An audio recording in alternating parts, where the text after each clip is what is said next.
What's up guys, here I'm drawing with the Micro Compact P365 from Sig Sauer without the pinky extension on the mag. And now I have the pinky extension mag.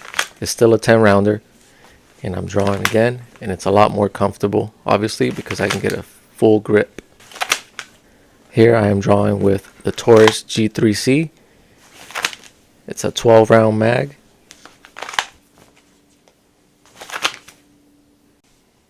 And now I'm drawing with the Glock 43X. It's a 10 round mag.